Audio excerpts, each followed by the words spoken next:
it harder? Not having any vision. So close your eyes for me, Jacob. All right, now, I want you to imagine what you see. See, you didn't even take notes. You didn't even think about it. You're like, oh gosh, was the chair first or the bag? Wait, there's a bag? I know there's people. So now you're thinking about all that's ahead of you, and it's starting to overwhelm you. Because if you have to walk from here to there with no vision, it's going to be very hard, isn't it? So you guys got this path for you, but there's distractions, there's obstacles in the way. And so we're going to keep walking. Start walking, Jacob. Whoa, whoa, whoa, whoa, whoa, whoa.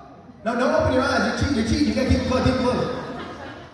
See, the first distraction, the first obstacle that you're going to hit is just distraction. You know what's in this chair?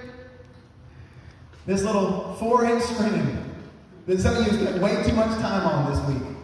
You wake up and the first thing you do is check who sent you a funny Instagram reel. Last thing you do, you're clocking out at 5, you stopped working at 4, you've been on TikTok for an hour.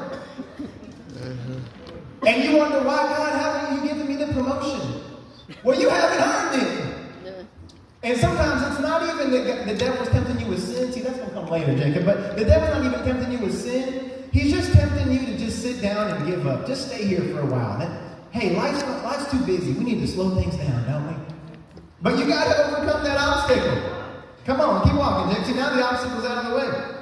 But hold on, watch out, hold on. See, I got my little work bag here because sometimes the job is actually what's distracting you from the call of God on your life. That's why Jesus said no one can serve two masters. You'll either serve God or money. See, that's what somebody is like. You ever invite someone to church and they say, well, I have to work on Sundays. Okay, I hope your job's worth going to hell over. I remember I was at Starbucks drive-thru, and I told this lady, I said, Jesus loves you so much. He's got a great plan for your life. I'd love to see you at Free Chapel on Sunday. Oh, well, I have to work on Sundays. I hope $10 an hour is worth going to hell over. No, because seriously, what else are you going to church? You're not going. You're just working and God's an afterthought, and maybe if a tragedy strikes, maybe you'll think about it then, but no, it's an obstacle. And see, without vision, it becomes hard to overcome it.